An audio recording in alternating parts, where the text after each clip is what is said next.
Welcome everyone. My name is Night Falcon. I'm going to be here hosting today in this off-season competitive league week 1 matchup between SAP and TRR. Happy to be here. Hopefully not throwing anybody any confusion right off the bat, as we I do not have a Kursk intro. So Kharkov was the one that I had that had both the Russian and the German side on it, so I thought I'd give you that one to get us started. But hopefully not throwing you off too much today, because we are playing on Kursk. So without further ado, let's go ahead and jump into it while we're waiting for the rest of the groups to go ahead and get started.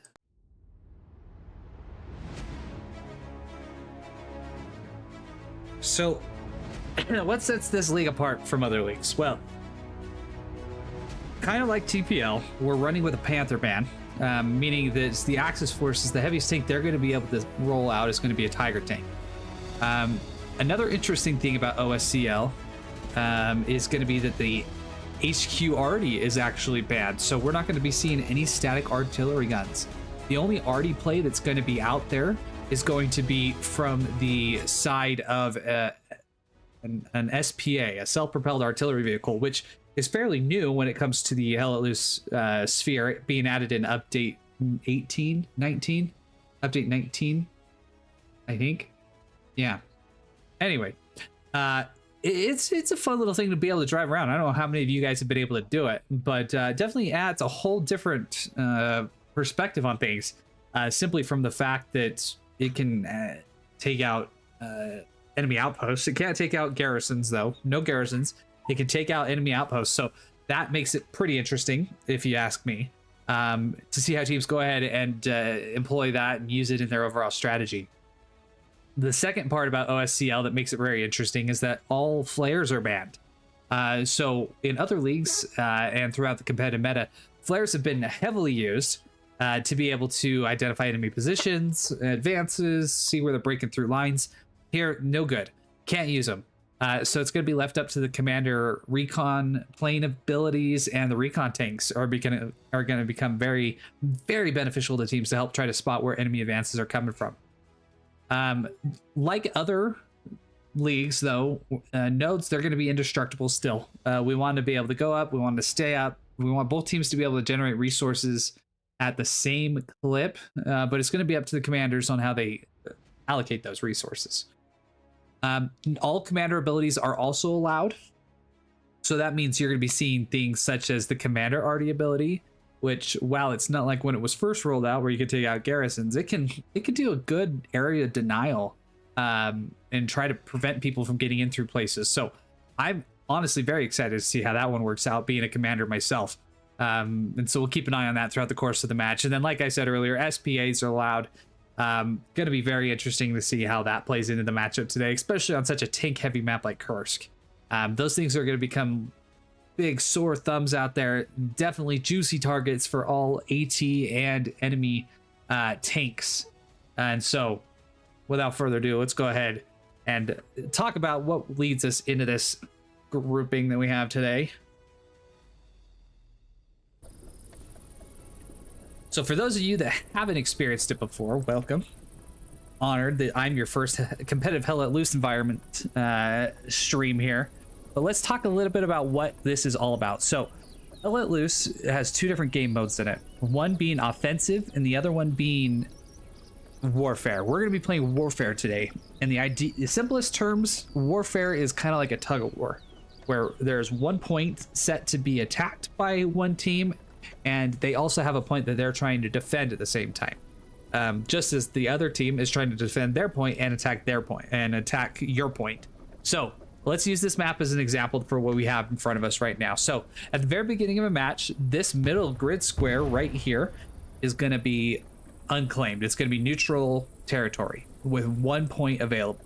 So we're not going to be playing over windmills today. We're actually going to be playing over Oleg's house, which is going to be right over here. So the Axis side, the side that's currently listed in red, but when we get to the actual game will be blue. I know, confusing, right? But the Axis side is going to have the cap advantage to get into Oleg's house, which is going to be this grid square right here. So SAP is going to be the side that we're casting from, and they are very much anticipated to get that initial cap. So what does it mean when I say cap? That means taking over and controlling the point. So let's say SAP does get in and they get that initial capture. This whole sector will turn blue, and it will open up a point either here or here for them to then be able to have their attacking point, and Oleg's house at that point will then become their defending point. And so for the course of the next 90 minutes, we will be trying to go, they will be trying to attack this point, and defend this point. Now, how scoring is based, if you see down here at the bottom of the screen right now, it is 2-2. That means that both teams have 2 sectors that they control, and this is how the match is going to start. And so once that match starts and that first point is captured, I'll go ahead and adjust the score appropriately. And if the team captures all 5 sectors before the end of the 90 minutes, they win that, the match ends, and we go along our merry day. If they are consistently contested, then wherever the match is at the end of the countdown clock of 90 minutes, and you'll see that up at the top. Once we get that up, you can see it right here. That will be up at 90 minutes, 130 minutes, or 1 hour, 30 minutes once the match starts, so you can kind of see that as well. But once where we are at that point will determine who's the winner, whether somebody has 2 sectors, 3 sectors. The winner with the person with the 3 sectors wins. Anyway, basically, person with the most captured territory wins. So I'll kind of explain this as we go throughout the course of the match, but normally I'd say if you have any questions, feel free to put in the chat. This stream is on a 30-minute delay, so it's gonna take me some time to be able to see that message and respond to it appropriately, but I will do my best to try to answer it for you if I see it in the comments or whatnot, so that we all can be understanding of what's going on and have it going. So let's take a look and see what the status is here. Okay, looks like SAP is ready. TRR.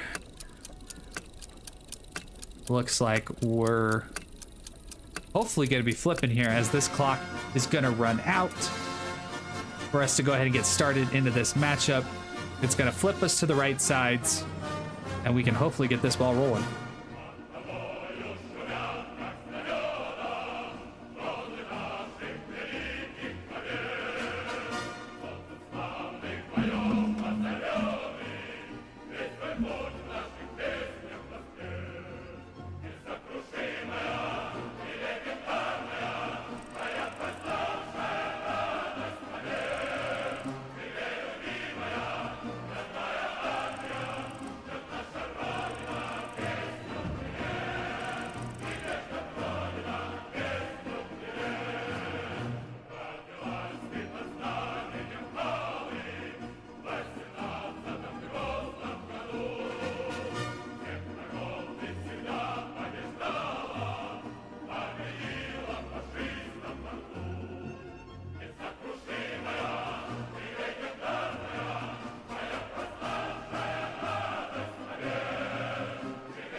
All right, so we're going to see if the Hellas gods shine favorably upon us today at this flip.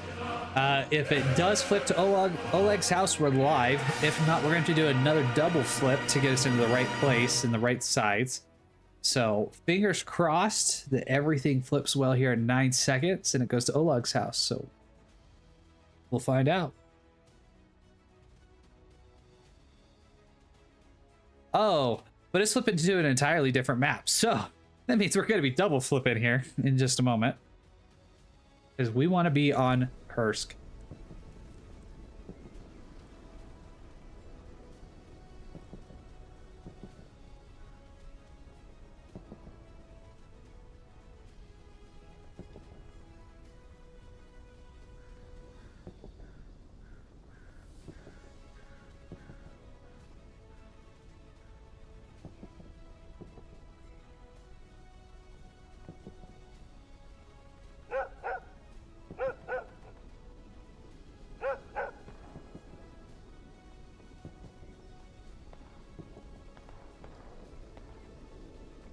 So while we're waiting to get everything turned around and figured out here, as you can see, the ambient dog barking noises here.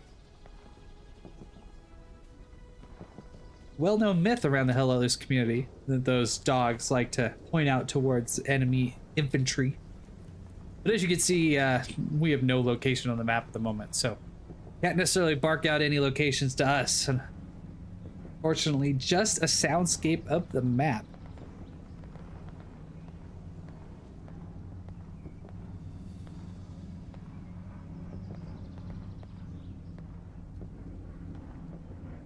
Chat currently going off here real fast.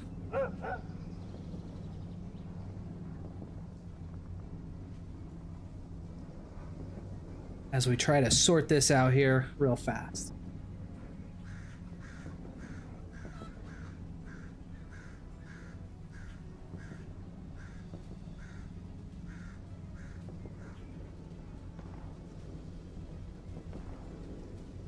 Oh, but of course you can't hear it because I don't have the PlayStation sound on. That makes it even more fun for you guys watching at home. Alright, PlayStation sound is on now. Everything appears to be in order. We'll just listen to the cawing of the birds in the background for a moment.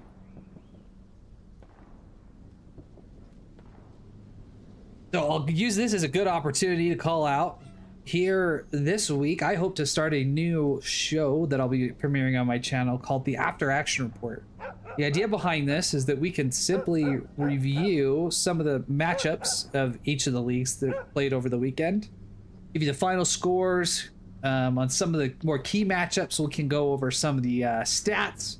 We can look over some of the highlights if I'm able to get those. And just basically recap the last weekend's action in the Hell Let Loose community. That's the console side, of course, so I don't have access to the PC side. So we're not going to be looking at PC side, just purely looking at the PlayStation side, or the console side. So yeah, that's the idea, is that we want to be able to give some exposure to some other leagues. Right now, with the amount of streamers there are out there, definitely a shortage, not enough to cover everybody. We want to be able to try to give as many matches some perspective as possible. Make sure everybody has some type of word in the ether about how their matchup went. Give some teams that might not have gotten some exposure, and also give some exposure to some leagues that are maybe not as well known. So yeah, that one's going to be premiering tomorrow night. I believe 10 o'clock Eastern time, American Eastern time, is when I've set to have that one go. So yeah, should be exciting. I want to try to keep it about 30 minutes. Don't want to really keep anybody too long. I know you guys have lives, I have a live. Plus the end of a long Monday, I want to be able to try to enjoy my time as well, and to prevent my wife from getting too bored of me not being around. So I want to be able to find the nice balance between everything there. So I invite you to go ahead and tune in. I do already have a match or a live scheduled for it, so you can feel free to click that little remind me button to let you know when I go live. That one will be live. No 30-minute delay or anything like that. We'll be live, and so you can interact with me in real time.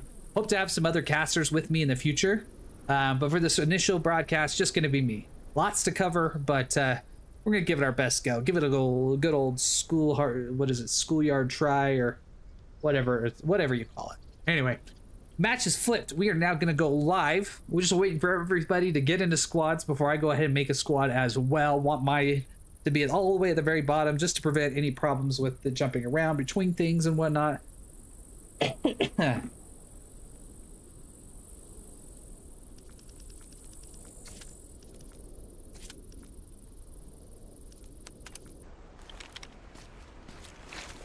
All right.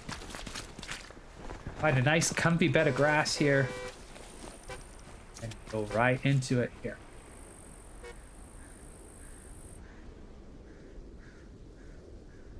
So Kursk, officially my first matchup stream on Kursk. Very excited to be able to do it here as we meet for week 1 action between SAP and TRR. I've had the opportunity to cast for TRR in the past. Also have casted some matches that SAP has played in, but I believe those ones were all against GOAT. And so I always casted from the GOAT side. So it's nice to be able to be here with you guys today, casting from your friendly side. To finally be able to lend my voice, my insights to your guys' advancements and things. So as we talk about this matchup, this point, so Oleg's house, as you can kind of see, sits in the middle of a ravine, where you have hills up on either side. And ultimately, Axis forces are going to come from this side, Allied forces from this side, and they're all going to try to concentrate and get down into that area. Now, some key parts and places that you'll want to focus on. Yamki, this section right here, really controls a lot of the major flows back and forth between not only the windmills point here to the south or to the west, but Oleg's here to the east. So this is going to be a big traffic area that people are going to try to get themselves up and into as they try to get into Oleg's. Now, for the Axis, there's a small little house right there that you can see. Going to be able to provide some nice MG cover down into that area. So MGs, I would expect to be very, very deadly when it comes to today's matchup. We can already see some SAP move marks getting put down. Looks like some people trying to get down into those trenches. And from the sounds of it, we've had initial supply drops come in. Both supply drop coming in around that house that I kind of marked there. And then also for the Allies, we have some going up there down on the backside as well. Most likely you get some garrisons up to try to help out that garrison network. But without further ado, let's jump on into it and see what kind of action we have going here for us today. From the SAP side, we've got 2 tanks coming out of the bottom. Looks like a light and a medium, as well as the SPA. And also 2 recons. Oh, also going with the light, a second Lux. So going with a 4 tank opener here, right off the rip here for SAP. On a tank heavy map, definitely something that you're going to be looking to try to keep your eyes on. As far as the Allied side go, we got just looks like the standardly spawned in tanks with the SPA as well. Trucks starting to roll into the point here. SAP coming in from the right. Left side going to be TRR as the Allies. That's like a rocket shot did happen. No collateral damage though at the time. So the SAP very first to the point here as TRR begins to set up a defensive line along that top ridge into the section. Good rocket coming in, but an initial tank strike looks like they were able to go ahead and get a hit onto this vehicle down here. Yeah, into the transport trunk. Luckily for the TRR crew, they were able to get out in time. Avoid that little deadly interaction there.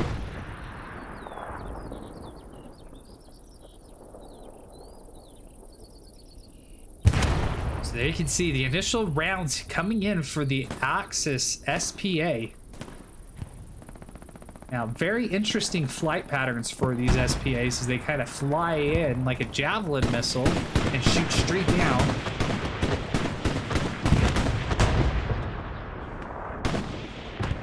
But the Lux going to town here on the TRR crew that's coming up over the top.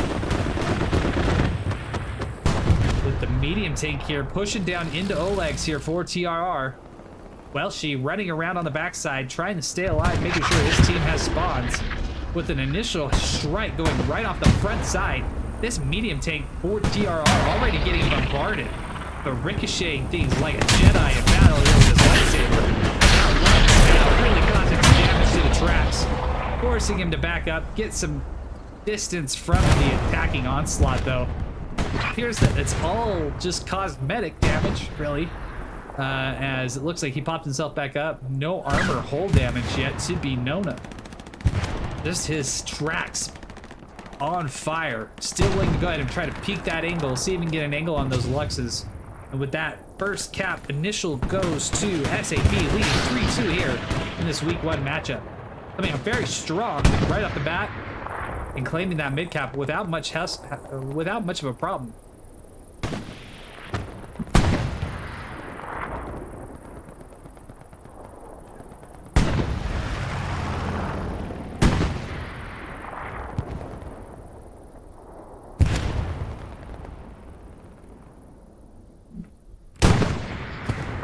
So as it stands, SAP currently dealing with a good amount of room here to kind of move up into that point.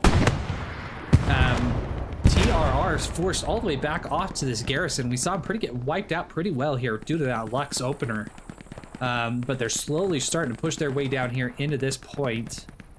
So this area right here will be key. If this medium tank falls, it's going to be pretty interesting to see what happens and how quickly SAP can kind of take over that area. As defense in depth currently is our middle point, so offset for both groups.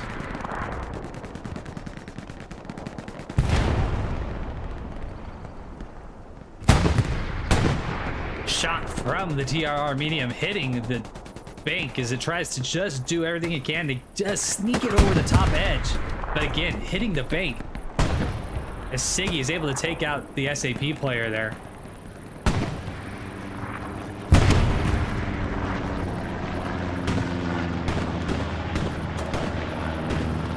Go ahead and zoom on over here.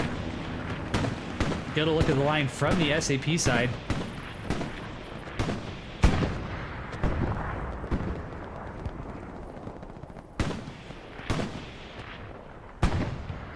SAP, SPA, rolling right there on Muddy Churn.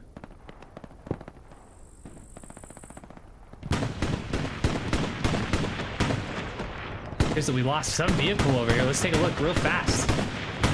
May have just been a transport truck. Looks like that is what it is. So windmills heavily being controlled by TRR. SAP starting to really push down into Yamki.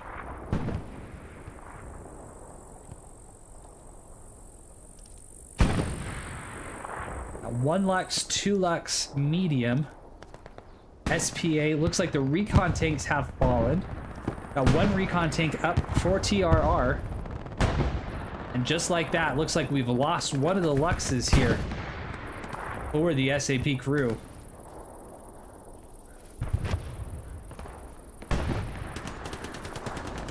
As Sabbath just tries to control this western side, but Spivvy gonna remove him from the competition, leaving that door a little more wide open. Franco for SAP being the only one here watching over that western side.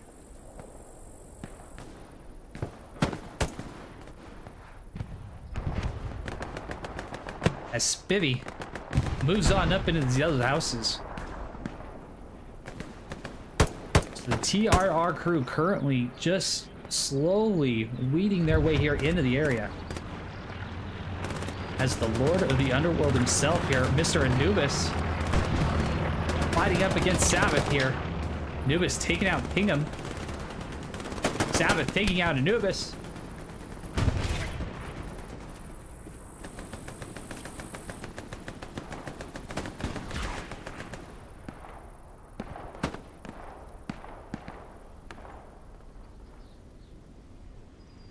Let's zoom on back over and take a look and see how the medium tank is faring here for the TRR crew. Looks like he is not faring very well as he is currently dead and blown up there.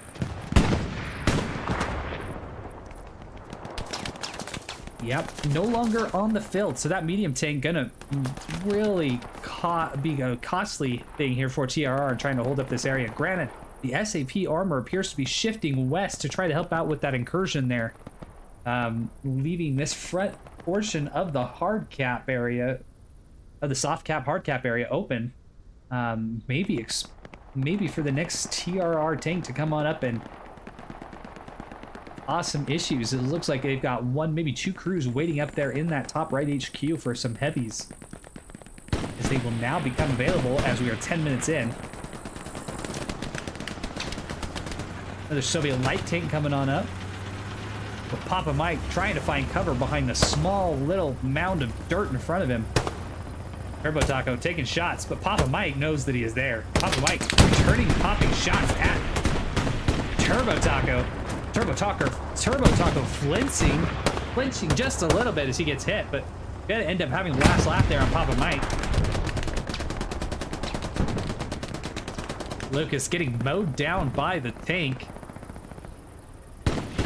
Smoke from the Axis side, just trying to help provide some cover as they move up to get to some bush. not very much cover here in general when it comes to this landscape here on Kursk. Makes it effectively a Tinkers and an MG player's dream there. Because they have plenty of firepower. Plenty of long distances to be able to see everything they could potentially want to see. SAP Lucas being very much the backbone core of this group here as he drops supplies. Supplies so necessary here in Hell Let Loose. More people, unfortunately, need to be looking to drop those supplies. For people at home watching this, make sure you take note of this. Supplies win matches. Supplies build garrisons, supplies build defenses, build repair stations. Without supplies, the grind of your war machine ends. You cannot do much. So make sure, for all you friends out there, support your officers, support your commanders, drop supplies. All it takes is a life. And you too can help your team advance in the Hell Let Loose sphere.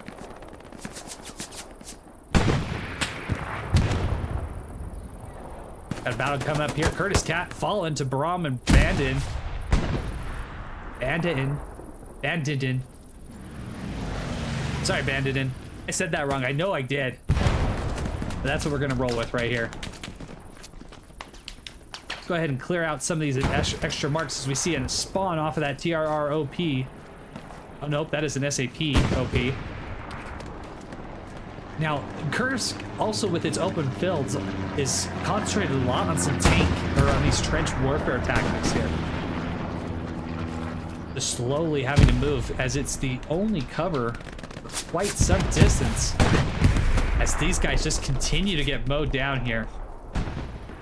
Zelensky falling on the Ukrainian battlefield there.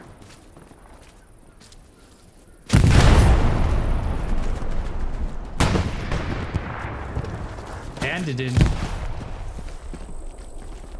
the Bull coming up. Bull throwing some grenades. Taking out one, leaving Bandit all by himself. Bandit choosing the path of least resistance, able to go ahead and maneuver around Curtis Cat and the Bull. Big flop of those going to be coming up on his backside. Bandit trying to find what little cover he can, but Big Flop would no doubt hurt him as he moves right on up to Bell, runs right past Bandit. Bandit missing the shot, getting it though on the second, third of chance. Curtis Cat though hearing the shots, coming back to try to figure out what happened to Big Floppa. Bandit again maneuvering around, but not going to be fast enough for Curtis Cat as he is eliminated. Zelensky from the grave here as he moves on up down that trench again here against the Bull and Weaverasbo.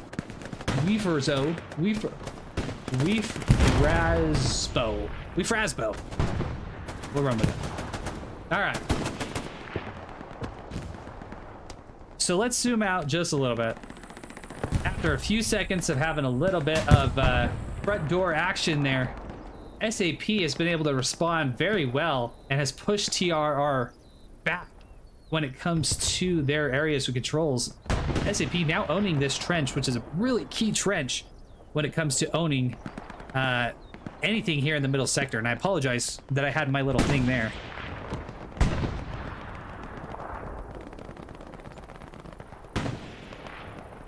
But here we go, right here. This trench right here, very, very key to holding that position. Now, one thing I do need to do as well, let's go out here.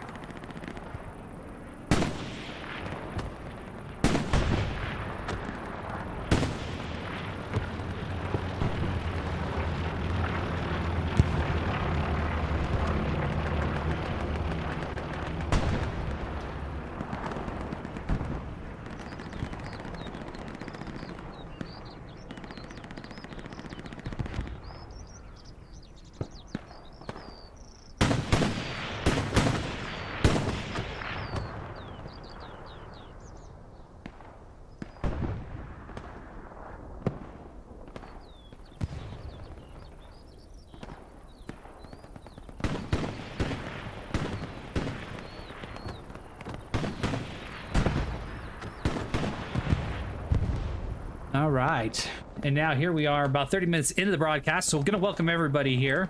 Appreciate you for joining us. Yeah, my name is Night Falcon here, casting this week 1 matchup of the OSCL, the off-season competitive league between SAP, focused on the Axis side in blue here for us today, and TRR, that's going to be represented as the allies in the little red cherries. So we have moved greatly here into more of the trench warfare here, as Welshie Curtis Cat face off against Sap Broom, Zudmeister, Roka, and Weefer Zabo. Bullet, though, coming in behind, taking them out, leaving Weef all by himself. But SAP continuing to grind the TRR defenders out of the way. TRR being very much focused and pushed into the windmill sectors. They try to get back in, but SAP doing very well at controlling that intersection, not allowing them to get even into Yamki. Because if Yamki were to fall, it opens up that door for Oleg's house. So right now, doing very well, SAP able to control a good amount of the bad guys, that we'll call them. Not that TRR are bad guys, but for us, Red's easier to call the bad guys, as they are on the opposite faction. They're doing essentially pretty well at controlling him. Red Devil and Goose, Private Ryan, all making a move up into that trench. Red Devil able to get up there.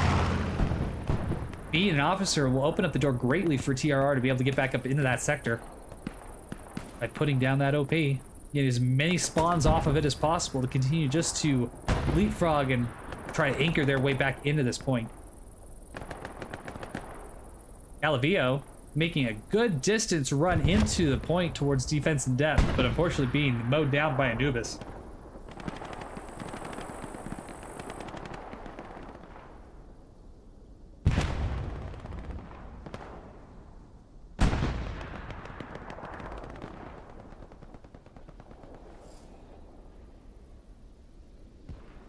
Look at that arc from that SPA. See all the different areas where it has landed so far, as we see another shell coming in from that SPA, flying in, gliding above our screen, right down into the trench. Gets one. I thought for sure Curtis Cat was going to be on the receiving end of that. Luckily enough, it got his buddy and not him.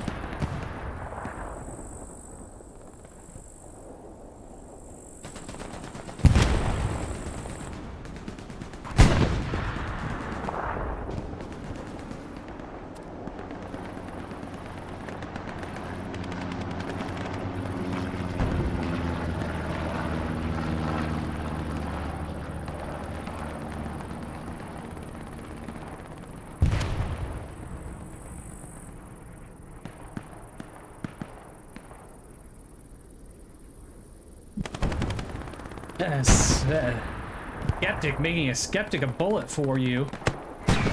Said, no sir, I do not want any of those bullets. You can have them.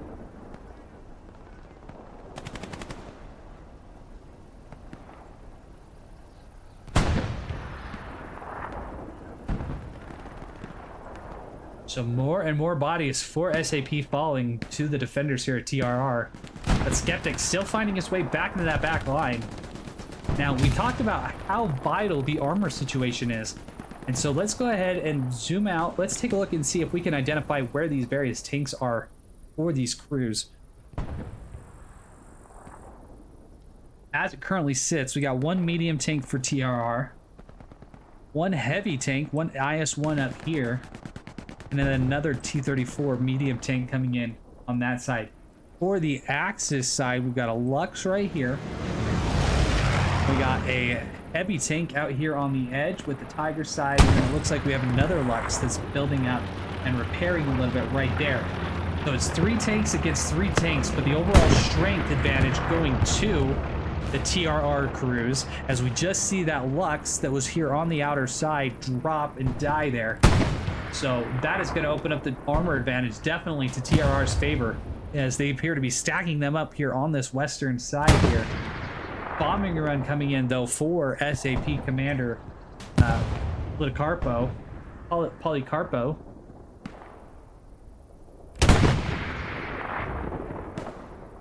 Will it be able... It will miss the garrison that's up here, just a little farther north.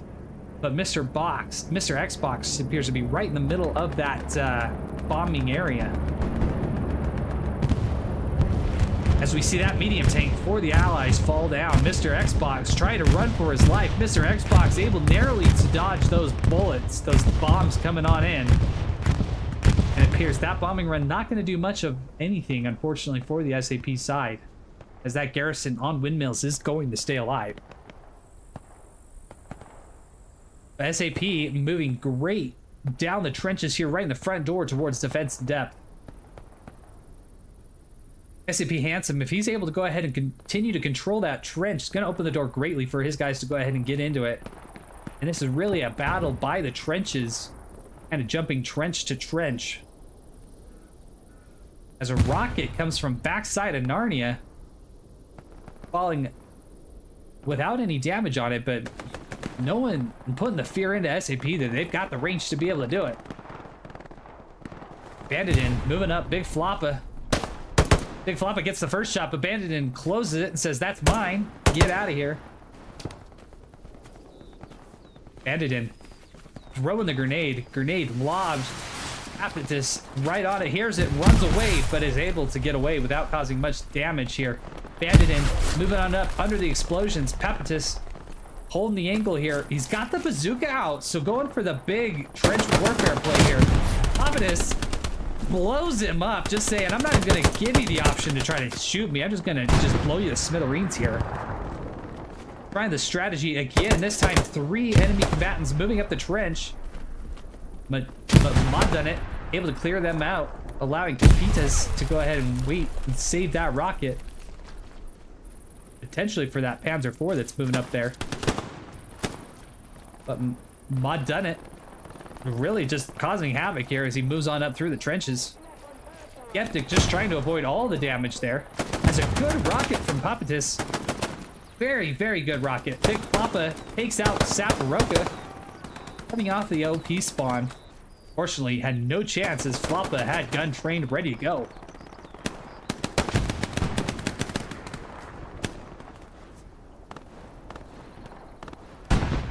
But we do see a garrison there for the Allies, or sorry, for the Axis there.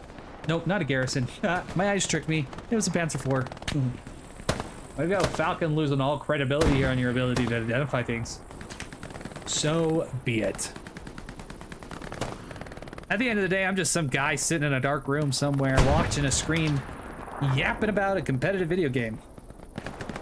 But we love it. That's why we're all here.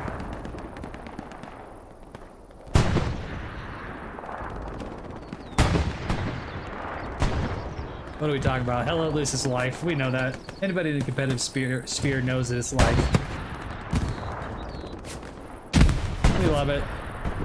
Love to hate it. Oh, somehow it's the cruel mistress that keeps bringing us back every time we think we're going to get away from it.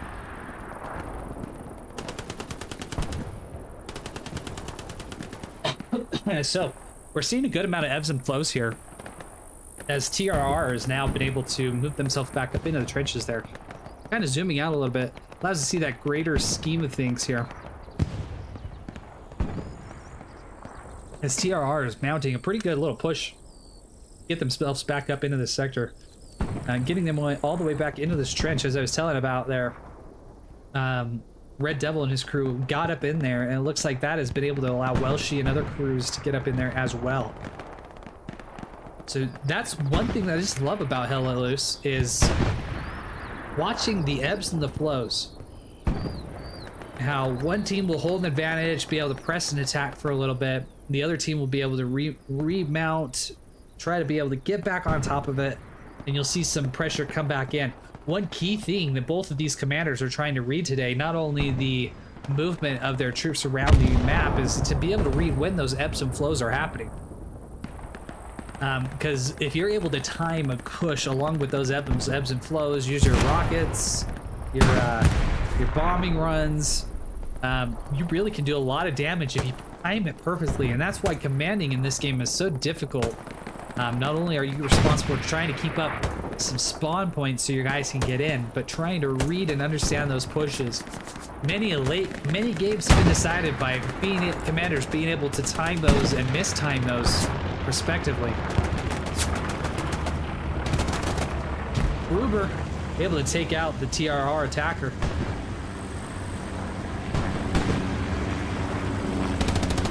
Well, with the help of this P4 coming on up here, crewed by SAP, Vlad leading out the charge here.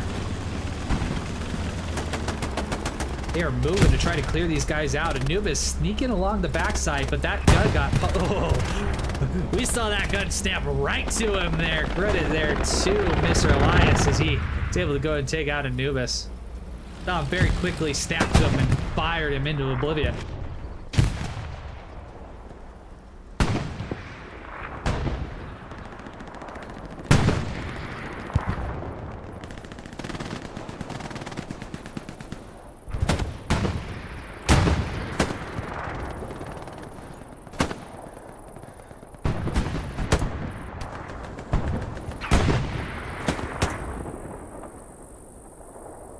There's really a battle over the trenches here at the moment.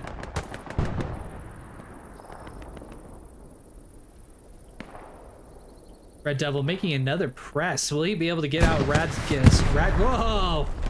Madriga. Third party's that situation. That eliminates him. But Goose let loose. Said, I gotta watch out for Red Devil there. Alright, so we have a Katyushka strike coming in here. Will it clear the garrison? It's one of the hard things about these Katyushkas. They have a shorter redeploy time, shorter cooldown time, but they're not as accurate as they are in area of effect weapon. Versus the bombing run that will clear anything out in its light.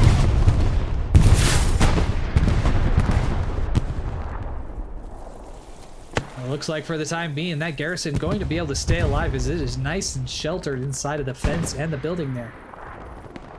No rocket able to land right on top of it.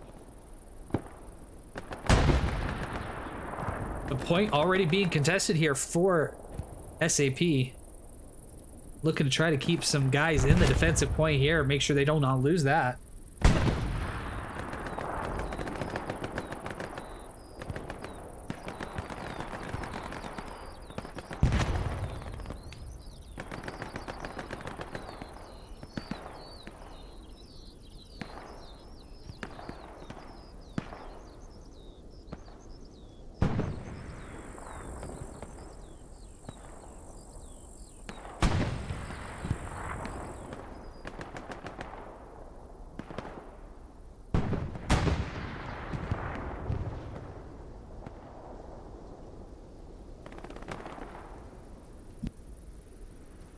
All right, so to give you insight into what the stats currently look like, can't really show them on the screen due to just the overall look and inability to go ahead and throw them up like I have in other leagues. But as it currently stands, Kloss leading us out here with 24 kills on the TRR side. Dick Floppa also running around with 24.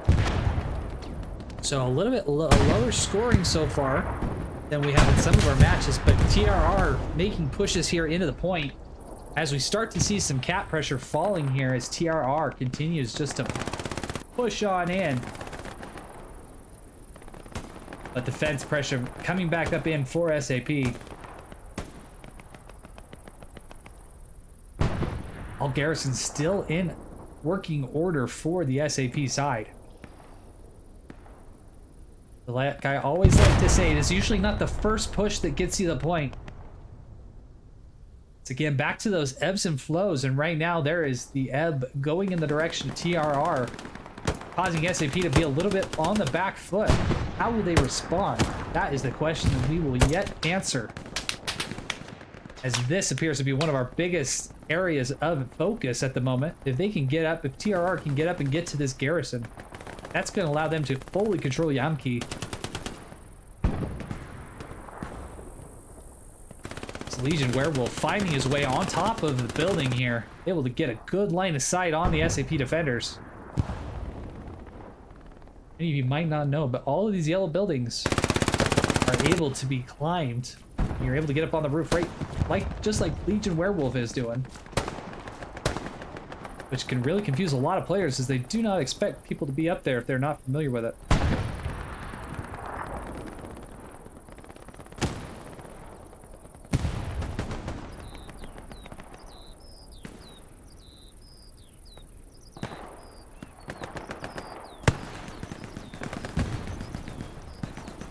Our squad coming off an OP to the north, trying to get a flank here on these guys, pushing down to Yamki, but looks like not much trouble doing for the TRR crew.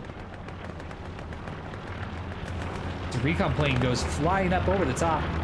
So can we see what plane it is? Looks like probably going to be for the Allies.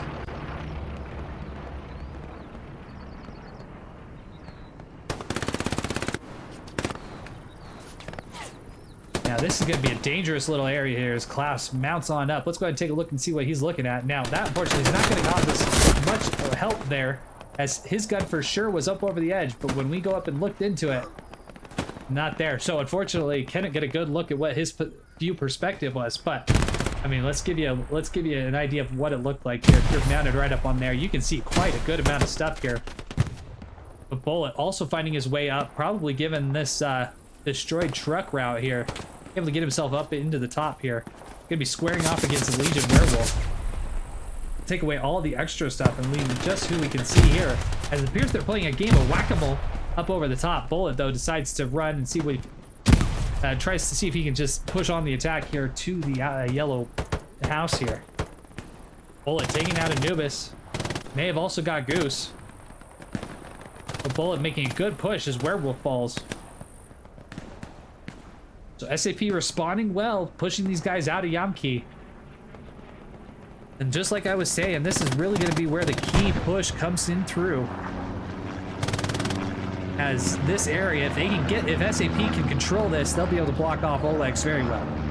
TRR are going to continue to focus a lot of bodies in here because a lot of their frontline pushes have to come across fields, and that leaves them susceptible to various things that could cause them problems. So most cover definitely going through the area of the Yamki approach area. But just like that, TRR getting some cap progress here on Oleg's. They slowly devote more and more bodies to the front line. SAP trying to do everything they can to keep him out of there. As another Katushka strike comes in, centered across the same area as before. Will it get the garrison this time? See the strikes starting to come in. Need one just to slow in here. Got one that could possibly look to do it. Nope. Sails on over. Rockets landing close, but not close enough to get the garrison.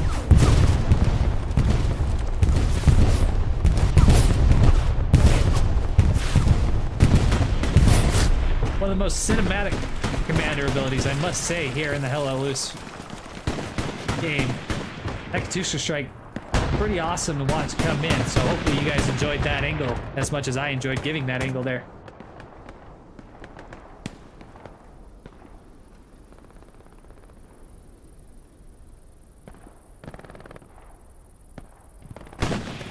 For the time being, that garrison again gonna stay alive there. As Raphael's found his way into the back line here. Raphael looking around. Gotta find the garrison. We know it's somewhere around here. Raphael's getting close though. Up there by that yellow house as a grenade comes in here. Iron Maiden trying to lay the hammer down. I wonder if Iron Maiden's one of those that likes to listen to heavy metal throughout the course of matches. I'm sure there's people out there. And with a name like Iron Maiden, if anybody was going to do it, it's going to be Iron Maiden.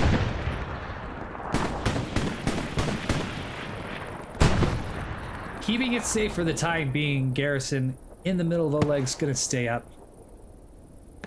Now backing up to the relative safety of 2 repair stations here, this Tiger tank going to get repaired fairly quickly. As Vlad and crew lets those little automated machine robot workers go at it to make sure his tank's able to stay in the fight.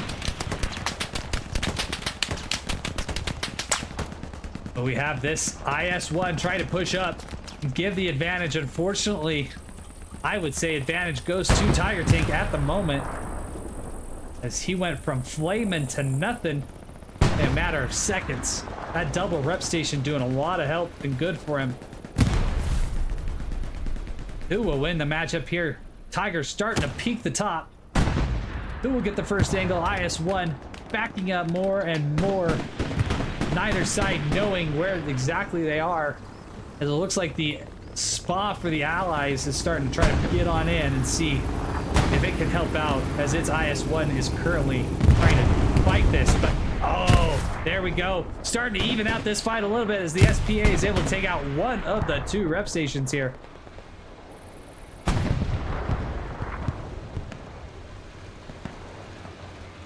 The advantage still going to the Tiger,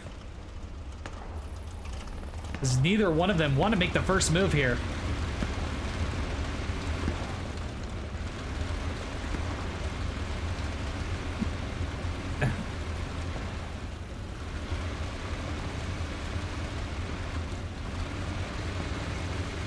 All right, Tiger gaining a little bit of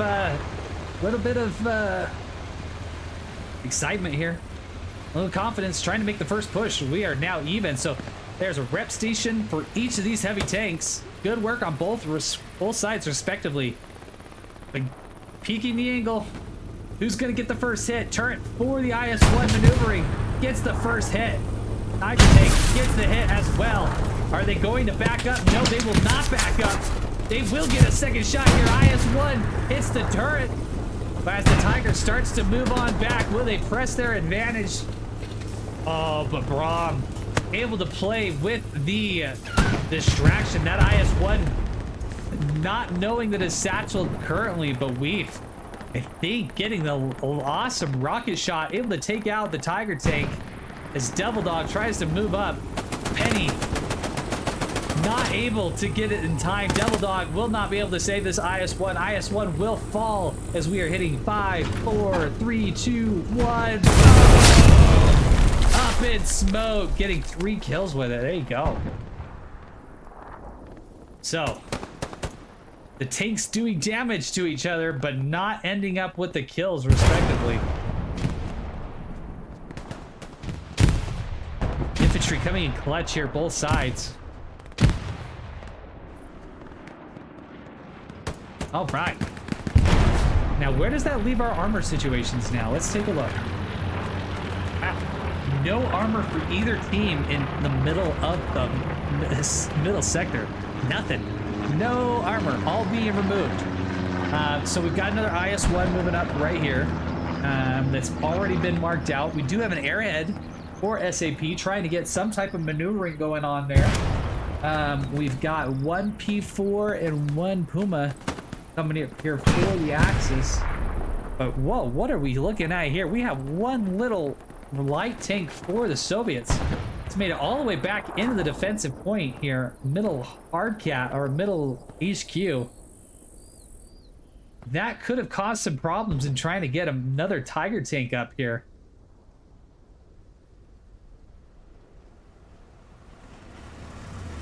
Glitterbeer and well. Just causing havoc back here. So they do have a P4 out here already.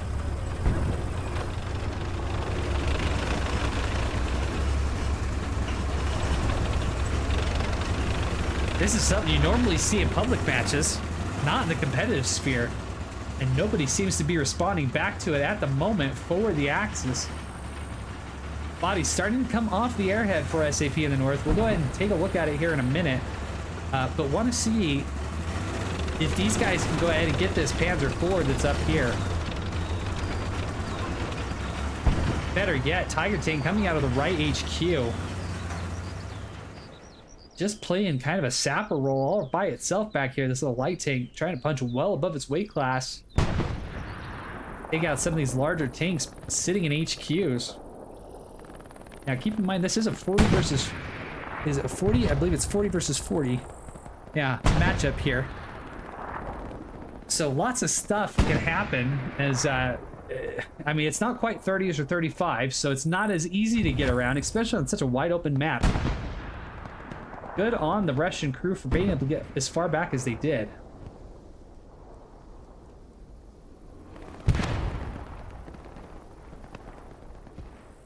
Skeptic moving on up into defense in depth. Now we can see the garrison currently located right there. Able to take one OP though. Skeptic able to go ahead and cause a little bit of damage here. Captain Caveman though, ending his run through the point. The garrison sitting right in the middle of the open.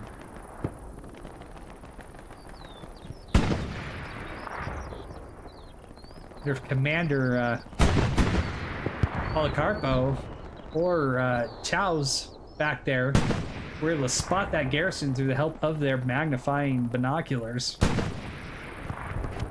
But more and more bodies coming off of that backside for SAP. Currently sitting with 2 OPs and the beginnings of a garrison. T-34, though, appears to maybe be searching around for something.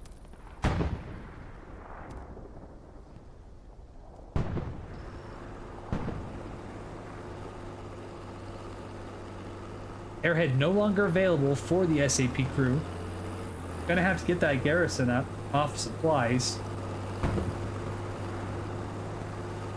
But unsure if Penny and company are looking for Airhead or what they're looking to try to do. Maybe they're trying to get around and help out in the backside as well.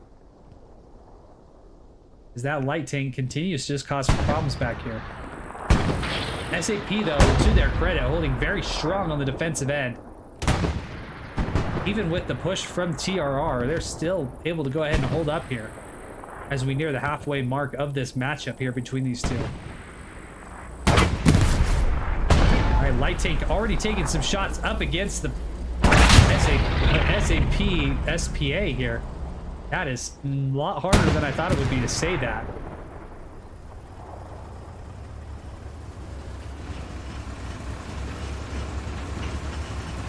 The defensive debt point, SAP starting to get more and more bodies off of it.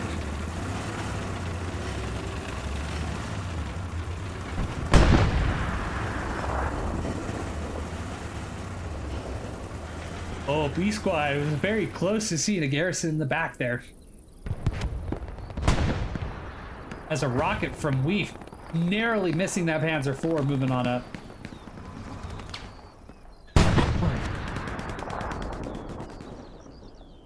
Skeptic, though, back causing some more havoc in the back line here.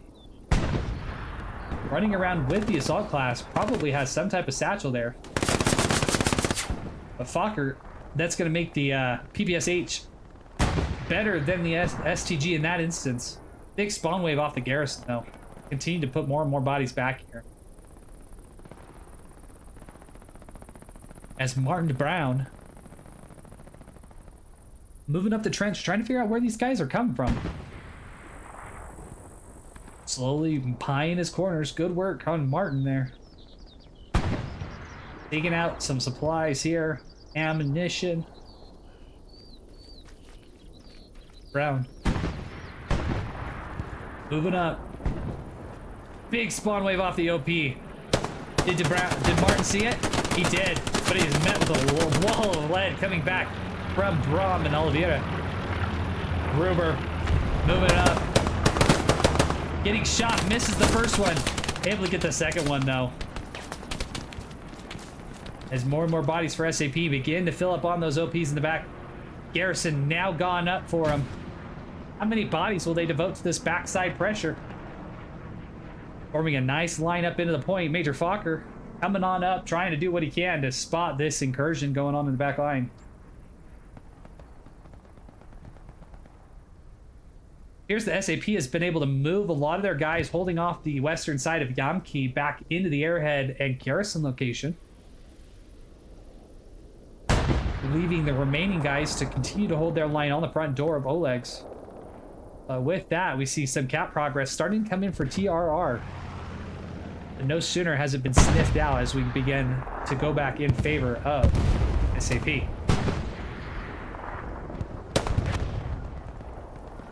Turbo Taco moving up on Lucas, but Lucas was able to take him out.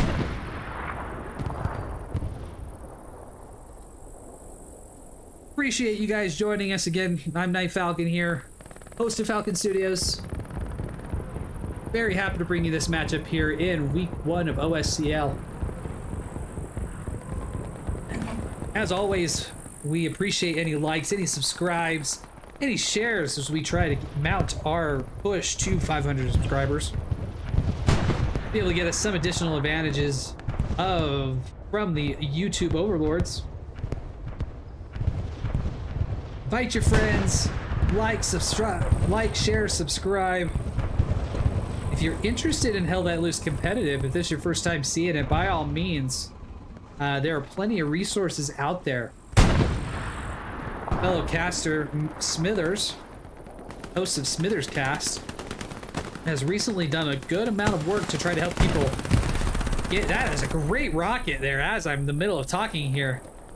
Docino, great rocket taking out that garrison in the middle of defense in depth here, leaving no garrisons on the back line currently for TRR as they are forced to continue to move on back. As I was saying though, Smithers doing a lot of good work trying to get people into the Hell Let Loose competitive community, as it is a very, very fun place to be, I must say. I myself have been in it for the better part of about a year and a half. I've enjoyed every moment of it.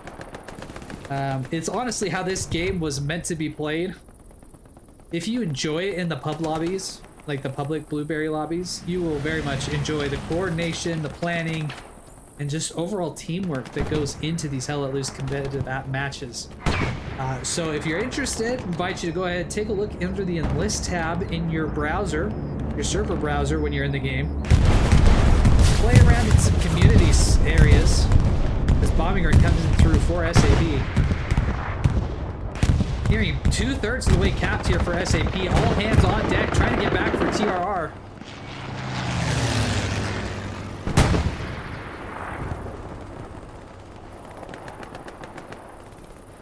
But there are communities for everybody, scattered everywhere around the world. SAP, I know, is down in the Southern America, Brazil area, I believe. So if you're there, whether you're in the Americas, you're in Europe, there's lots of different places and teams that you can look to join. All different skill levels. Really giving everybody a good opportunity to get into this Hell Let Loose community. And as we prepare for Hell Let Loose Vietnam to come in and race and join the party, we eagerly anticipate and seeing how the competitive community will move into that game. But for now, we work with the game that we love right now here, as this push here for SAP is stalled due to the massive response of TRR coming on back. Not quite sure where that precision strike was intended for, as the garrison was removed through the bombing run. But hey, nonetheless, maybe it accomplished what we were looking to try to do.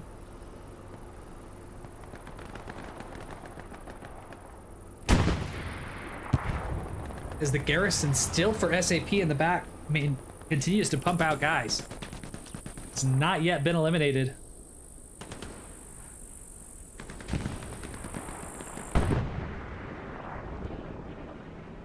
Recon plane coming in for the Axis.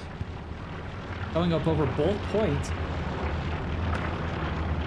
As that first push for SAP got taken out. There's a lot of guys coming back in here though. How much was TRR able to go ahead and respond back? They got a garrison back up in the middle, hard cap. But a lot of blueberries pushing in from the eastern side. As Drunky, with the help of his MG, mows down Gruber there. Iron Maiden able to stay and cover a little bit behind the bush. Not much in the way of actual like hard cover, but able to at least be a little bit of soft cover and hide himself from the push of that MG. As Iron Maiden takes out Anubis. All right, let's look at the armor situation now. See how we're looking. So right now, we've got one medium tank going all the way over the back line here on the western side. We've got one heavy IS-1 right in the back here. As far as Axis tanks goes, we have one Panzer there, we have one Tiger there, and a second Tiger tank right up here.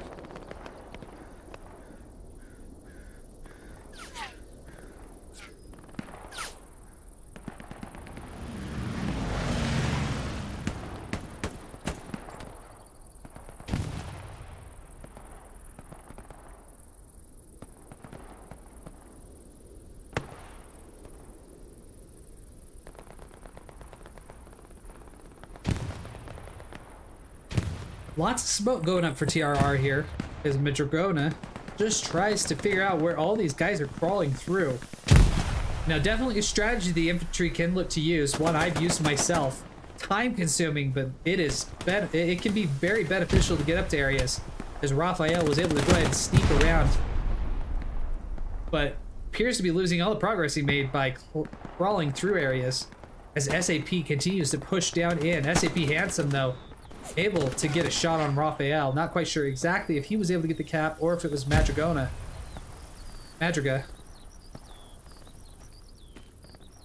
Nonetheless, more and more pressure coming in. SAP flooding bodies into the point now. As P Squad and Spivvy, some Major Fokker and Spivvy, are getting closer and closer to this garrison. Neither one of them seeing it yet. Will Spivvy be the one to see it? Yes, he does. Most likely that little flitch right there finally identified that garrison. The Spivvy's going to be able to move up and take it out. Finally, that thorn on the backside of TRR going to be removed from the competition. Good work on Spivvy to sit down and try to figure out where that was. But right now, SAP doing very well at just surrounding the push here for TRR into their defensive zone, making it very, very difficult for them to continue to try to mount any type of push onto Oleg's house.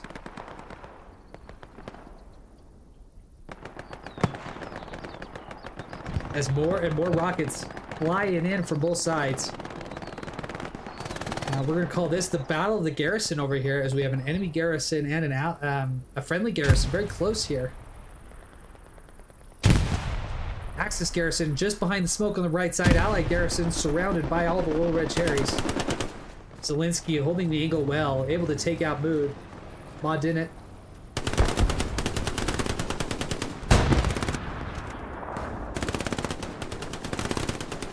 If SAP can get up and take out this garrison, this will be a huge advantage for him, as it will eliminate pretty much all of the push that TRR has on this side, as pressure comes back in for SAP as it begins to contest and capture defense in depth.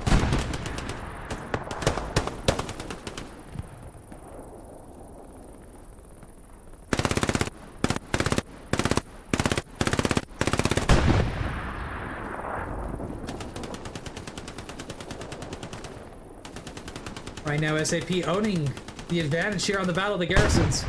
Who will win? Gonna need a big garrison spawn here to try to save it.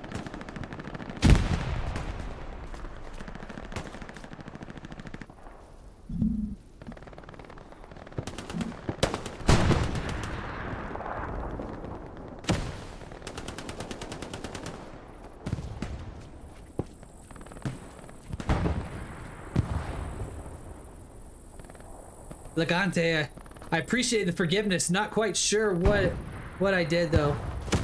You saying I like the stream myself? I'm not sure. Anyway, I appreciate your forgiveness for any misstep I had against you.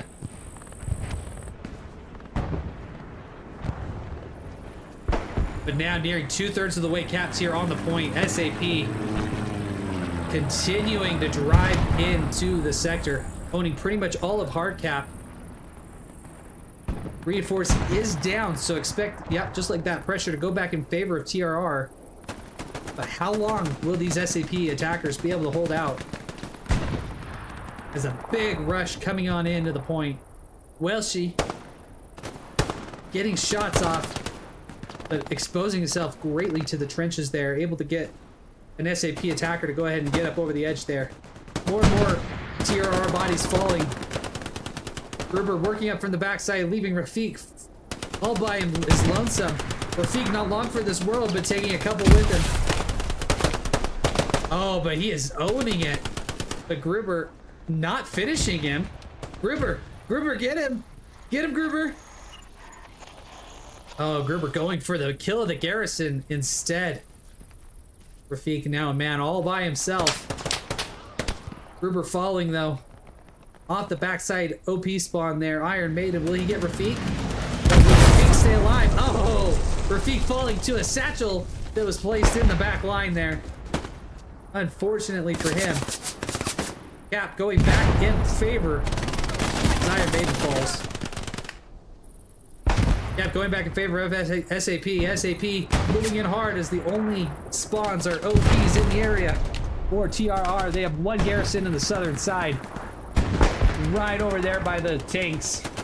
Might be able to get enough bodies into the point, but right now SAP still on the push. But it looks like Battle of the Garrison has been decided with SAP winning that battle. As a Panzer, sorry, not a Panzer, a T-34 looks to be moving its way up in, trying to change a little bit of the momentum for the SAP side. Trying to put it back in favor of TRR as it looks to try to just clear out as many garrisons, rep stations, and other things as possible. But the carnage of the AT guns that have been put up by SAP. And see the graveyard of AT guns there. They are so key on a matchup like this, where you know armor is just going to be huge.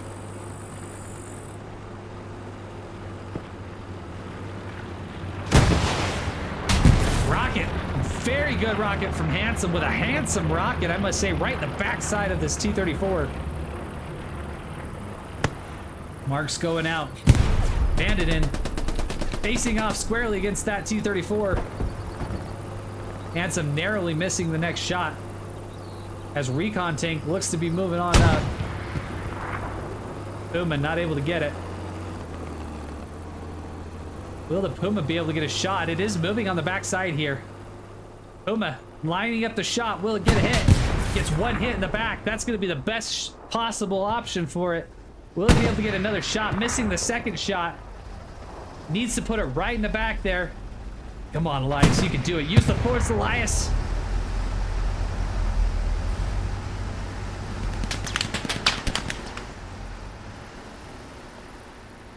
But that turret for the T-34 not tracking yet onto the Puma. Puma maneuvering around. Use the force, Elias, with that shot and the kill. Force will always be with the force will be with you always, Elias. Good work.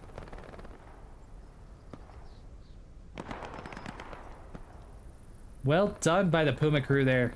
Go ahead and get that medium out of point. Good team effort there with the handsome rocket to the backside.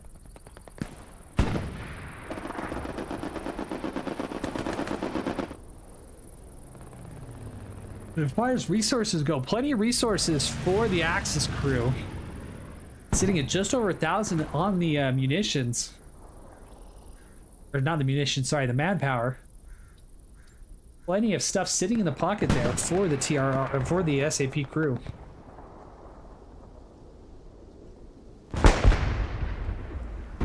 To give you a quick recap now, as we round 30 minutes left in the match. We have had one cap so far in this matchup, and that belongs to the SAP side. Able to come out and take Oleg's house relatively uncontested, as TRR was forced out of their trucks, moving up into the hard cap sector.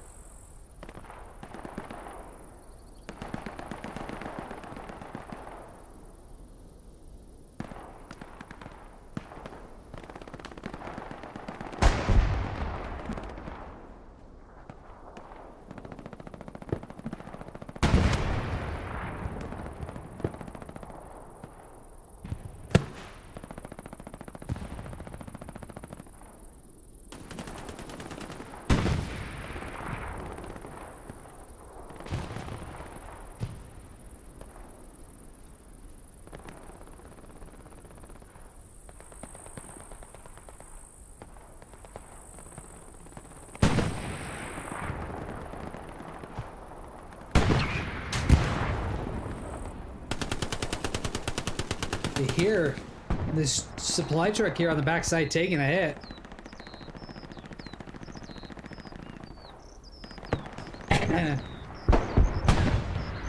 Second shot able to get him.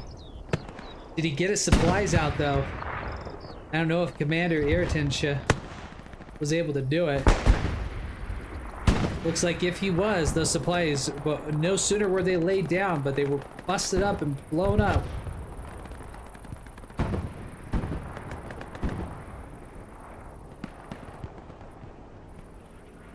TRR, though, slowly pushing back SAP from their pushes into the trenches. Going for the overhead look here. You can see SAP getting forced out of the trenches entirely. TRR owning those well, and is well in hand here.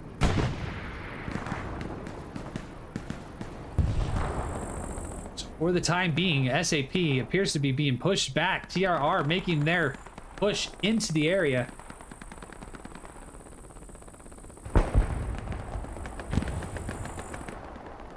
Now, with 27 minutes left, very much going to be an exciting finish to this matchup if TRR is able to go ahead and continue to ride this momentum and get into the point.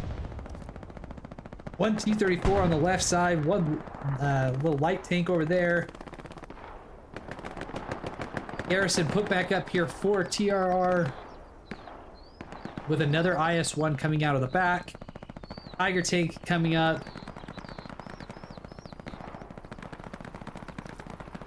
So looking to get a double stack here on the southern side. TRR could look to roll a good amount of damage around through this backside. As well, Raphael and Private Ryan coming off the OP that got into the back line.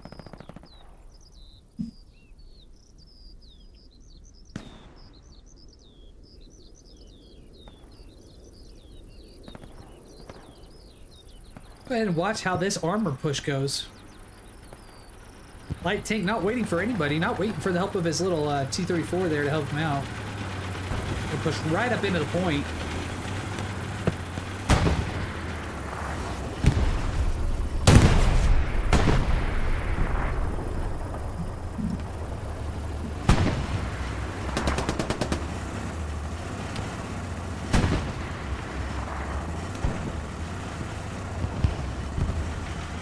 As it looks like losing the Panzer IV here on the backside.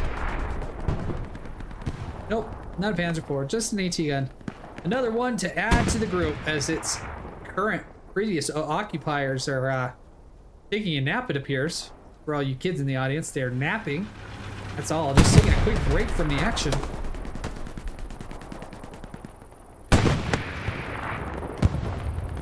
Franco with rockets going off onto the light tank. Very good shot, as it appears that the light tank is already damaged. May have gotten engined. As he is nice and quiet here. Boomia quick to try to repair it. Franco getting a second shot. One more and he's for sure going to be done for. Oh, but the tank gunner able to go ahead and stay up and take him out there. Well done. Bro, you know me doing very well to go ahead and make sure his tank stays up.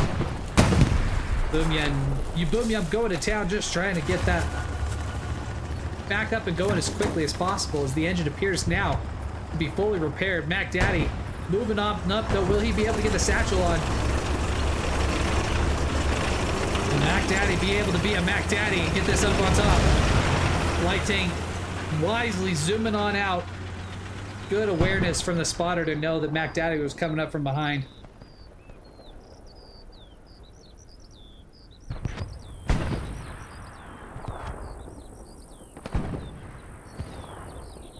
Now we have a Tiger tank just trying to push up and maneuver around a little bit here.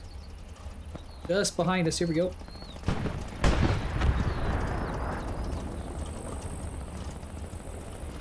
No doubt looking for the little light tank that may have been rolling around, as it has found its way back into the back line. Rocket from Weef landing right in the side. Was it hull? It appears that it was hull damage.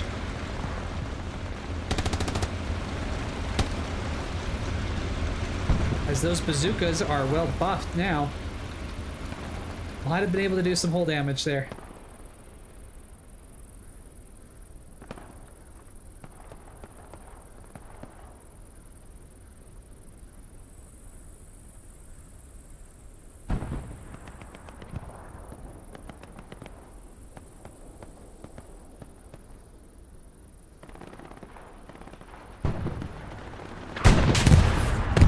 Shot, Tiger for the win, taking out the light tank. But this P4, man, going the long haul approach here, all the way in the back line. Not P4, sorry, T-34. Moving on up. Will he be able to take out both the E4 and the SPA that appear to be floating right around Muddy Churn there? Glitterbeard, well, doing what they do best. Getting behind the respective crews. Now remember, they were the light tank earlier that found their way back here. But for their sake, we're going to turn the camera away until they can get right back up in here. The worst thing is the driver to just spin out on something. I hope they're not stuck. Looks like they have freed themselves from the wooden bonds of the wooden fence here. SPA right there in the little artillery area there with the big 88.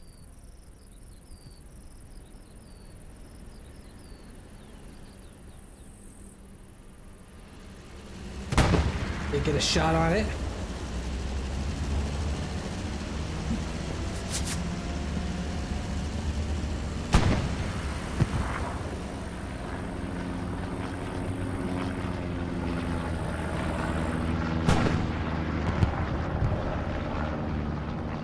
What in the world? What hit it? Oh, the P4 coming out of the middle got him. That stinks. That stinks. Not going to be able to take out that SPA. Got hit from behind. Their flank got outflanked. Handsome doing well to get yet another AT gun up into the area.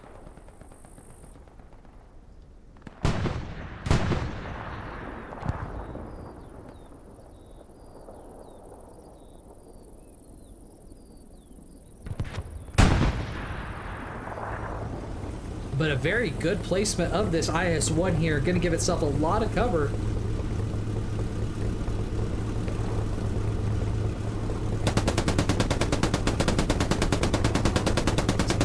Looks like Bandit appears to be the target of that at the moment. Going to stay alive though for the time being. Now I'm honestly surprised we haven't seen as much MG play here for the Allies. Or for the Axis, sorry, as you would think. This is personally one of my favorite maps to be able to play up on. And this house in particular would cause a lot of problems on defense in depth if they were able to get bodies here. An MG on that roof right there. Ooh, good night. But SAP has had a hard time controlling these windmills here. As it appears again, TRR has made their way up into them.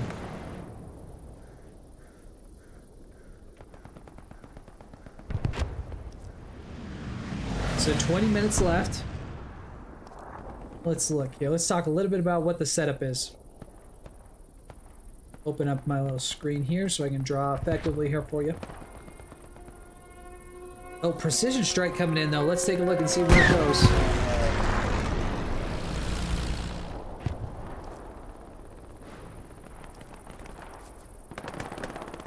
Looks like precision may have taken out a garrison. Not a tank in particular.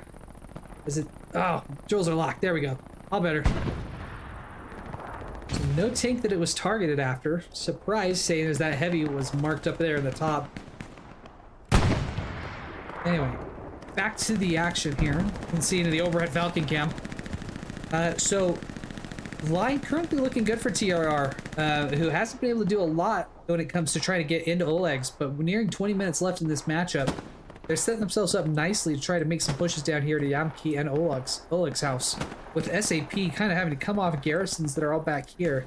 One garrison currently set up there, but it's red. Interesting that TRR has not been able to identify that garrison and take it out, as they had bodies run all around it.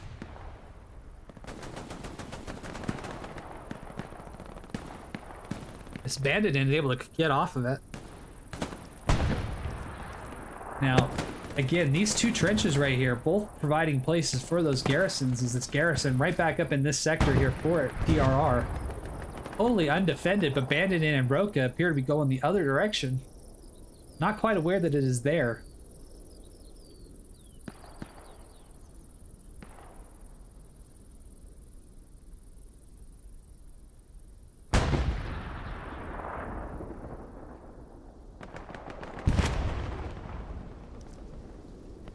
And the bodies that TRR did have coming through this sector appeared to wiped out as Ryan, though, able to get a spawn off of it.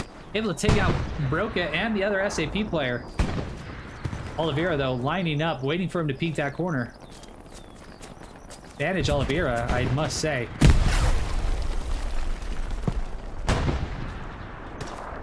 When's this shot gonna come? Let's zoom on over. Okay, we gotta wait for Ryan to get around the corner. Oliveira patiently waiting for his prey to come up and peek the corner. And there we have Ryan. Gets it! Oliveira with the kill.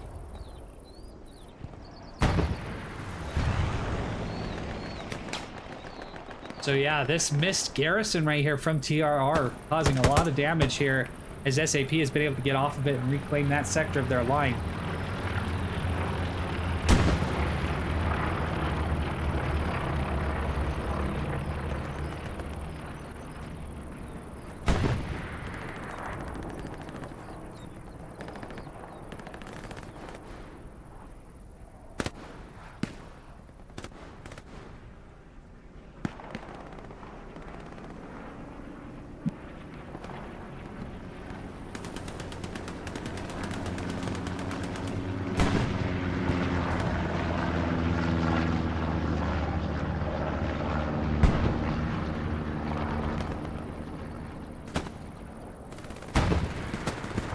Gruber and Zelensky moving on up. Gruber, will he be able to take out this garrison?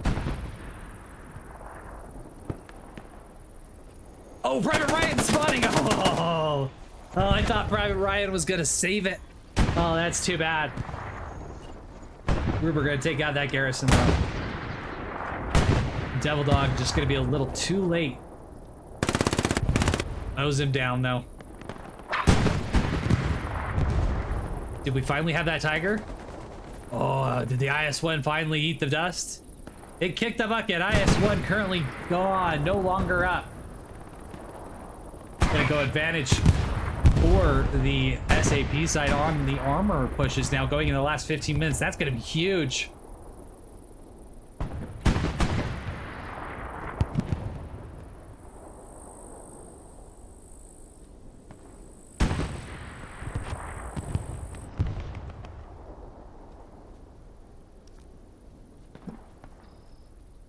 More and more buildings, more and more vehicles, rep stations being destroyed here.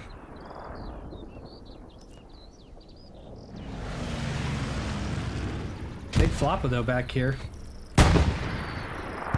Moving up on a half track.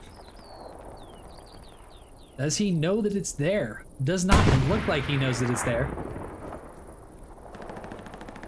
Big flopper though, eyeing garrison potentially. Finally, he hears the rocket. He hears the callouts from the radio. And that medium just a little too late to be able to save it. Tracking Big Floppa. Big Floppa though falling to Oliveira. Harrison here, map edge. P4 responding back, knowing that that bazooka went off.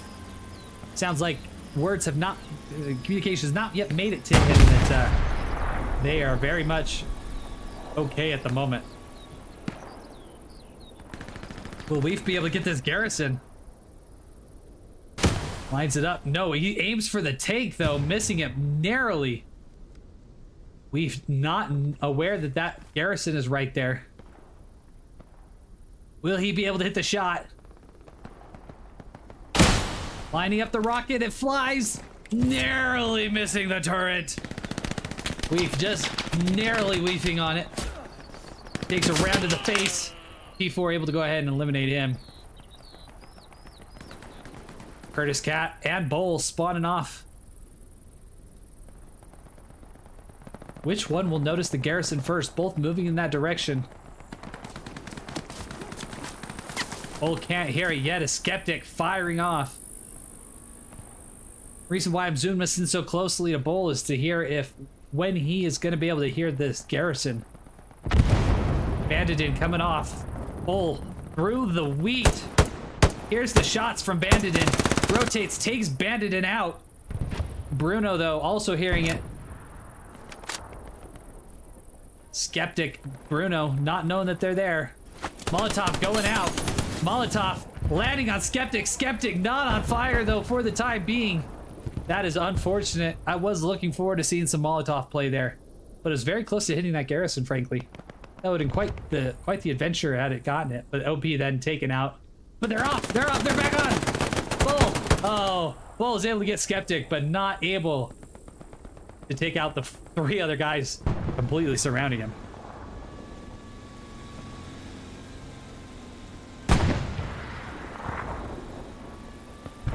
So another Katushka strike coming in here for the Allies. Will they get the garrison this time? What a great time it would be for it to hit it. That Tiger tank in danger now. Goose let loose, trying to move on up. Shot coming in from the backside. No team from the backside though. It appears that it got satcheled. Goose let loose, able to make his impact, take out that Tiger tank. It's gonna be huge for SAP. I mean for TRR. Ooh, that was a close rocket. Did it get it? No, it did not. Rocket narrowly missing garrison. We got multiple rockets landing close.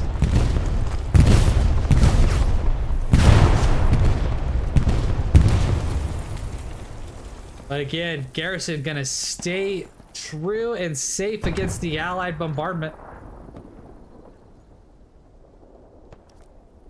They're able to get a garrison up in this little broken down house right back here. No, not the broken down house. We are in the field with Woodface and Lil LLW Vitor. Woodface with a good angle here.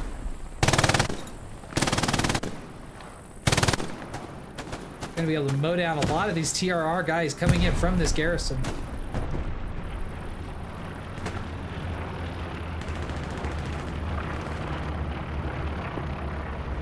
Enemy airhead was marked out back here. Appears maybe we had missed it. But if it is there, it's no longer there. I didn't see one go down.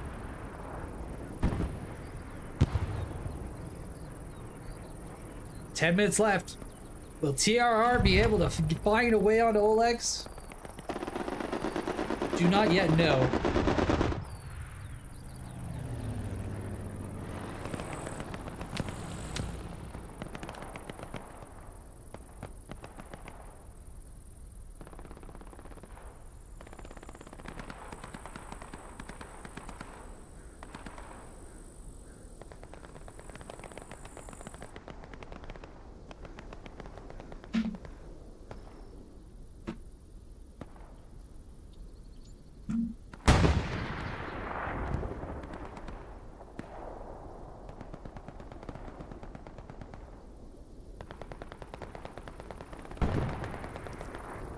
We got a small little incursion of blueberries here, led by SAP Polani. Pillow 1, sorry, Pillow 1. Oh, big rocket from Martin de Bruin. Goed gedaan, Hart. With the excellent rocket going and mowing down that entire blueberry push there from Martin.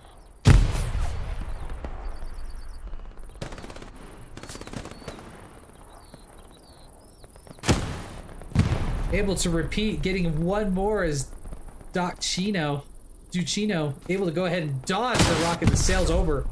But Martin and Ducino eliminating each other. Pillow 1, Papa Mike, moving on back in through the trench. But still, lots of bodies coming off here for TRR, trying to do everything they can to get into Yamki and make some type of final push down into Oleg's house. But we're starting to see a lot of good pressure coming in from TRR, so this matchup definitely not done yet. They've got 6 minutes and 50 seconds to start mounting some type of push into the point.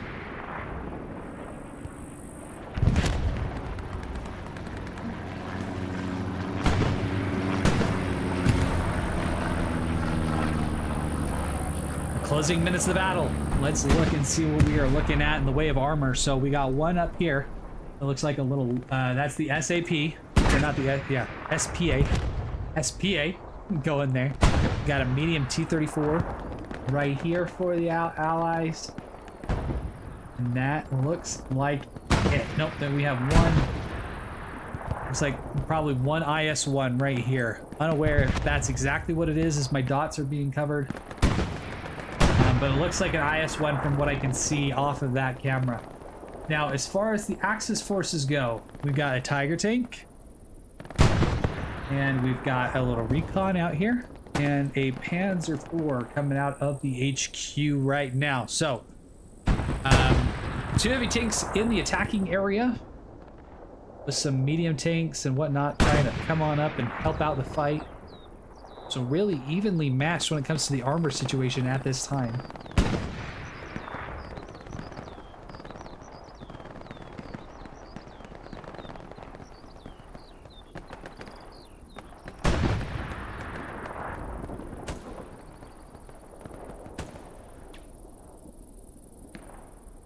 Welshi, though, making the push into the point here. Uncontested, hasn't gone noticed yet. Welshi moving up. Known for having quite the rampages in his past as well that we've covered here on the Falcon cast. Will he be able to get his OP up? Looks like he might have to wait for it to cool down in the closing seconds. B squad. B squad, do you currently have an OP? Yes, you do, right up here. Having to wait for it. The clock, not the friend at the moment. Well, she's just trying to stay still. Not bring a lot of attention to his presence here.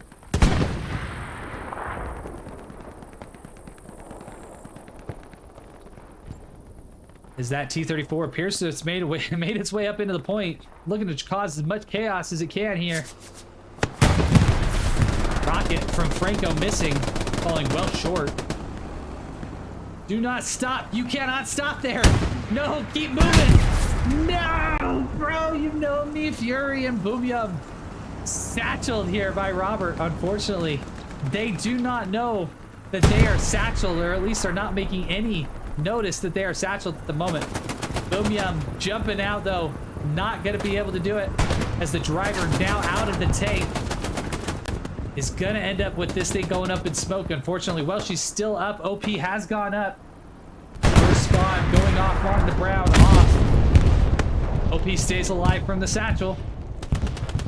Oliveira taking shots on Martin the Brown. Welshi, though, does not appear that he survived that satchel, as the SPA for the Allies appears to be joining the fight. Spawning Welshi and Drunky back off. Oliveira moving up, though. It takes out the OP. Well, she's gonna need to stay up and alive. Well, she needs to get back up into the point here and get that OP, but he's gonna be needing to cool down for about another minute before that's gonna be available.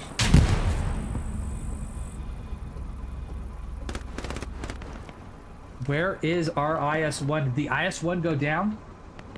Oh, it looks like we missed, and the IS-1 is no longer up. Madrigoa.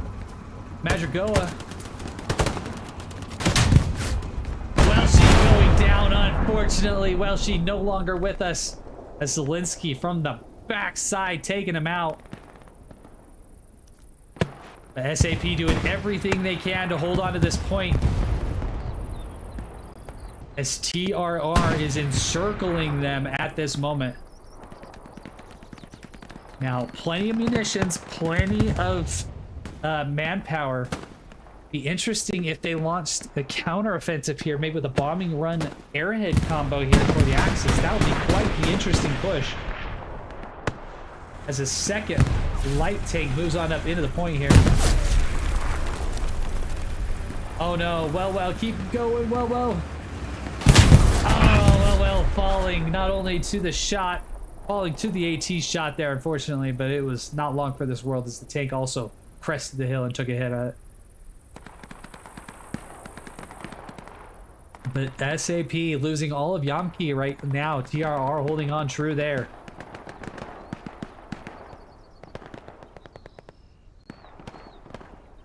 One minute, 43 seconds left here. Will TRR be able to do it? They're manning some good pressure, but SAP appears to be responding very well off of garrisons in the middle of hard cap and just controlling the sector.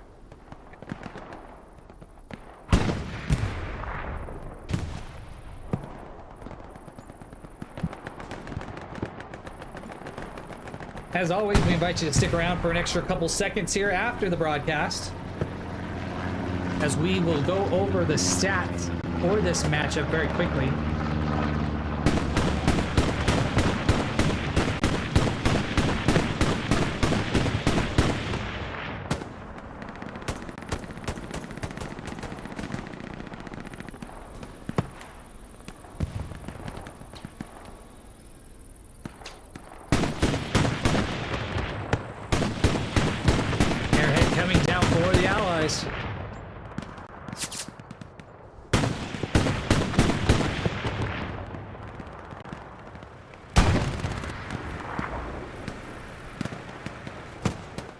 But I fear it might be a few minutes too late, unfortunately, as the airhead getting rocketed from all different directions. Airhead no longer with us. It is gone.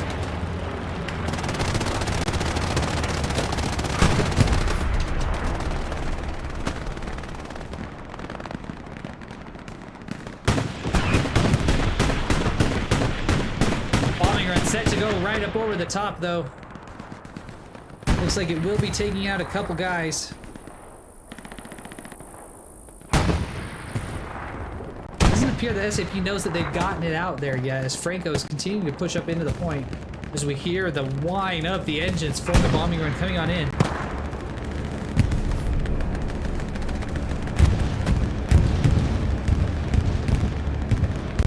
Glitterbeer appears to be the only person that's going to be on the receiving end of that. Holy crap! Glitterbeer's got plot armor, man. I do not know how he survived that. Those bombs went right over his head. I don't know, but if we had a couple minutes left, I'd say Glitterbeer was going to do something pretty miraculous and special, but unfortunately, even with the plot armor, it's not going to be enough to save him as the reinforcing airhead comes in for SAP. SAP, though, going to win this initial week 1 matchup here between them and TRR. One cap was all that was needed, and SAP was able to grind it out, getting pressure onto defensive depth, but at the end of the day, it's too much for TRR as they are going to fall to 0-1 here in this week 1 matchup, Division 2 of OSCL.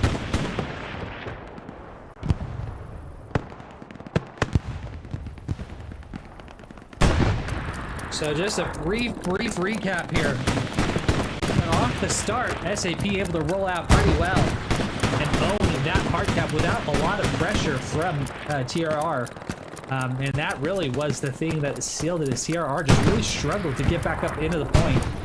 SAP doing a very good box out to prevent TRR from being able to get up and cause any problems, as hardly any pressure ever went onto the hard cap sector here for SAP here. With that, victory goes to SAP with a 3-2 victory here on Kursk. Go ahead and give our commendation here to our friendly commander and get up to the top. The Carpo leading his team to victory. All right. Let's go ahead and we will switch on over here to our desktop.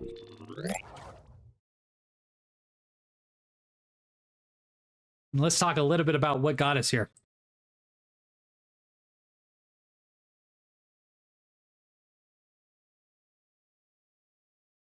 Let's turn on some fun background music here real fast. No, looks like I've turned that off. Too bad. You guys are going to just have to listen to the sound of my voice. No background. I guess here we could do some PS5 in the background. There you go. How about that? Give you something to listen to. All right. So as far as it goes for leaders of the team, Big Floppa gonna finish out here, top fragger of the match up. 75 kills.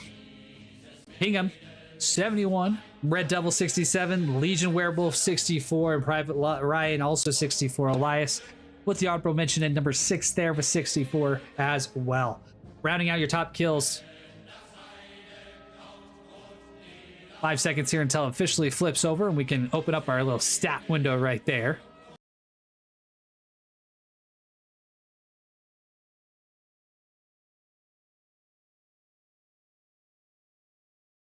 All right. So looking at it,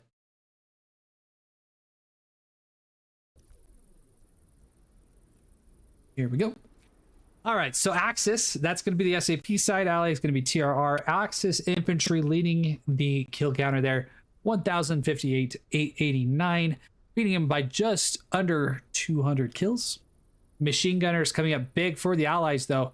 Again, I was a little surprised we did not see more action from the machine gunners here for the SAP side, but at the end of the day, it does not appear that it cost them anything, as they were able to still win the matchup. The advantage to the MGs going to the Allies, though.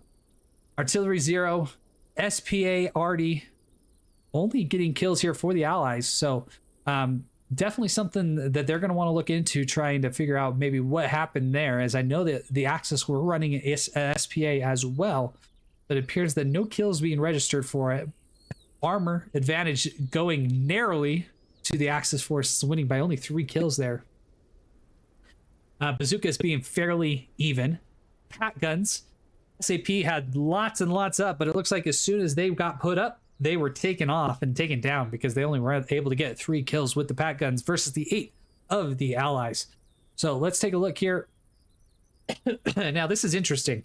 So again, this differential rank right here takes the top killer on both teams, compares them to each other. So for the first little bit here, we actually have TRR winning that differential. It's not until you usually get to the kind of that middle ground area, the rank and file team, where we see a lot of the advantage going towards the TRR, or sorry, the SAP side.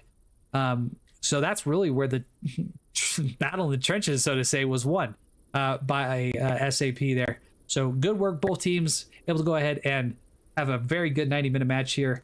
I appreciate everybody joining us today. Again, my name has been Night Falcon, joining you here today on this game. Week 1 matchup here between TRR and SAP. Any likes, any subscribes you guys are able to go ahead and give to the channel are greatly appreciated. And with that, appreciate you guys for all joining us. We'll see you guys next time on the battlefield.